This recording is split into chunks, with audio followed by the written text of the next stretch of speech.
Fortnite n'a pas gagné parce que c'était le meilleur jeu. Il a gagné parce que Epic Games a compris une chose avant les autres. Quand ton produit devient copiable, tu ne gagnes plus avec le produit. Aujourd'hui, on va voir comment Fortnite est passé d'un simple jeu vidéo à une plateforme culturelle mondiale. Des super-héros Marvel, des concerts virtuels, des collaborations avec Star Wars, Nike, Dragon Ball. À première vue, on pourrait croire à une simple stratégie marketing. En réalité, c'est l'une des stratégies défensives les plus intelligentes de l'histoire récente. Et surtout, c'est exactement le type de raisonnement que les cabinets de conseil attendent en entretien. Pas ce qu'ils ont fait, mais pourquoi ils l'ont fait, quelles options ils avaient et ce que ça nous apprend sur la stratégie. Revenons en arrière. En 2018, Fortnite explose. En moins de 2 ans, le jeu dépasse 200 millions de joueurs enregistrés, avec jusqu'à 70 à 80 millions de joueurs actifs chaque mois. Une croissance fulgurante, un phénomène mondial. En 2018, Fortnite sort même du jeu vidéo. Pendant la Coupe du Monde, Antoine Griezmann célèbre un but avec une danse Fortnite. À ce moment-là, Fortnite n'est plus un jeu, c'est déjà un langage culturel. Et pourtant, c'est précisément à ce moment-là que le danger apparaît. Le Battle Royale devient un genre, et un genre, par définition, ça se copie. Apex Legends arrive avec un gameplay plus nerveux. Call of Duty Warzone arrive avec une licence ultra puissante. PUBG existe déjà. Fortnite n'est plus unique. À ce stade, beaucoup d'analystes se trompent de diagnostic. Ils disent « Le problème de Fortnite, c'est de continuer à croire ». C'est faux. Le vrai problème, c'est d'éviter la banalisation. En conseil, on appelle ça une erreur classique, confondre un symptôme avec un problème stratégique. Fortnite ne risque pas de manquer de joueurs demain. Il risque de devenir remplaçable. Et quand ton produit est remplaçable, ta marge, ton pouvoir, ton avenir, tout disparaît. Epic Games doit donc répondre à une seule question. Comment rester central quand ton cœur de produit devient copiable ? C'est là que la stratégie commence vraiment. Que pouvait faire Epic Games ? Quand une entreprise fait face à un risque de banalisation, elle n'a jamais une option. Elle en a plusieurs. Le rôle du stratège, ce n'est pas d'avoir des idées, c'est de choisir la moins mauvaise option. Regardons celle qu'Epic avait réellement sur la table. Première option, devenir le meilleur jeu possible. Meilleur graphisme, meilleure physique, meilleur moteur ou encore plus de réalisme, en clair, battre Apex et Call of Duty sur leur terrain. Sur le papier, ça paraît logique. En réalité, c'est une impasse stratégique. Pourquoi ? Parce que Epic n'a pas d'avantage structurel décisif sur ce terrain. La technologie se rattrape vite, et surtout, ce n'est pas ce que les joueurs de Fortnite attendent. Fortnite n'a jamais gagné grâce au réalisme, il a gagné grâce à son identité. En stratégie, être un peu meilleur n'est jamais suffisant. Il faut être différent. Deuxième option, pousser plus loin la monétisation. Plus de skins, plus d'objets payants, plus de pression à l'achat. Beaucoup d'entreprises auraient fait ce choix. Mais là encore, problème.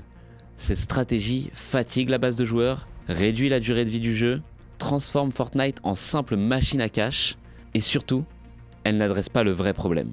En entretien, on dirait vous améliorez le PNL à court terme, mais vous détruisez la valeur stratégique à long terme. Autrement dit, tu gagnes aujourd'hui, mais tu perds demain. Troisième option, la plus risquée, la plus contre-intuitive, ne plus considérer Fortnite comme un jeu, mais comme un lieu. Et cette idée ne sort pas vraiment de nulle part. Elle vient directement de l'ADN d'Epic Games. Epic, ce n'est pas juste le studio derrière Fortnite. C'est une entreprise qui, depuis des années, construit des outils pour créer des mondes. Avec l'Unreal Engine, Epic fournit déjà une plateforme utilisée dans le jeu vidéo, le cinéma, la publicité et même l'architecture. Autrement dit, Epic s'est déjà pensé en plateforme. Fortnite n'est pas un coup de chance. C'est l'application la plus visible de cette compétence.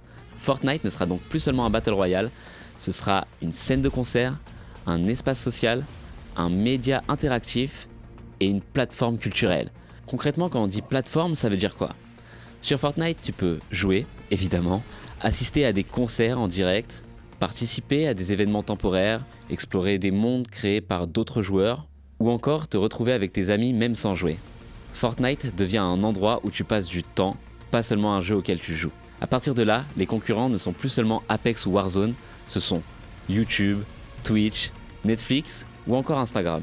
Et ça, c'est un changement de catégorie stratégique. En stratégie, c'est souvent ça la meilleure réponse à la concurrence. Ne plus jouer le même jeu. Epic comprend que le gameplay se copie, la culture non, l'écosystème encore moins. Si tu étais CEO à ce moment-là, qu'est-ce que tu aurais choisi ? Améliorer le gameplay ? Extraire plus de cash ? Ou transformer ton jeu en plateforme ? Epic a choisi la seule option qui créait un avantage défendable. la décision stratégique clé. Et c'est là que les caméos entrent en jeu. Pourquoi les caméos changent tout? Quand on parle de collaboration Fortnite, beaucoup pensent immédiatement à du marketing avec Marvel, Star Wars, Travis Scott, Ariana Grande. Mais si tu t'arrêtes là, tu passes complètement à côté du sujet. Les caméos ne servent pas à attirer de nouveaux joueurs, ils servent à retenir les anciens. Et ça change tout. En 2019, Fortnite n'a pas un problème d'acquisition, il a un problème de churn. Dans un jeu multijoueur, si tes amis partent, tu pars aussi et le jeu meurt. Epic doit donc créer une raison technique de rester. Epic prend alors une décision radicale, transformer Fortnite en rendez-vous culturel. Pas un jeu auquel tu joues quand tu as le temps, mais un événement que tu ne veux pas rater. Un concert de Travis Scott dans Fortnite, ce n'est pas juste un concert, c'est un événement live suivi par presque 46 millions de joueurs uniques, limité dans le temps, partagé entre amis et impossible à rejouer à l'identique. En clair, du FOMO pur. En stratégie, on appelle ça créer des switching costs émotionnels.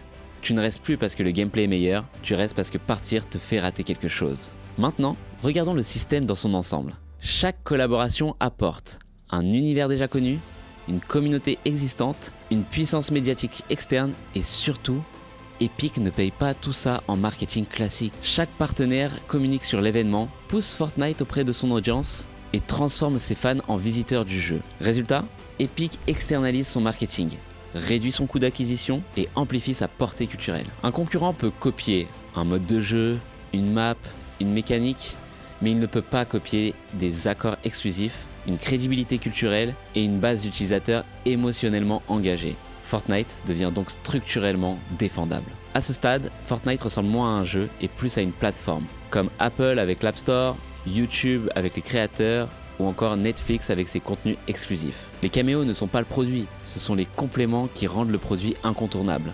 Mais question importante, est-ce que Fortnite aurait pu faire ça sans sa base existante? Clairement, non. Et c'est justement ça la leçon stratégique. Les plateformes se construisent quand tu as déjà une masse critique. Ce que Fortnite a gagné va bien au-delà des chiffres. À ce stade, on pourrait se contenter de dire « ça a marché », mais ce serait une erreur. En stratégie, les résultats ne valent que s'ils sont expliqués. La majorité des jeux suivent une courbe simple, lancement, pic et déclin. Fortnite, lui, brise ce cycle. Chaque saison devient un prétexte à réinvention. Les collaborations permettent à Epic de relancer l'intérêt sans relancer un nouveau jeu, de maintenir une base active sur plusieurs années et d'étirer artificiellement le cycle de vie du produit. C'est une victoire stratégique majeure. Fortnite n'est plus seulement connu, il est culturellement central. Même les non-joueurs savent ce que c'est. Et ça, c'est extrêmement rare. Epic ne possède pas seulement une base client, il possède de l'attention, du temps et une place dans l'imaginaire collectif. En stratégie, on appelle ça un moat culturel.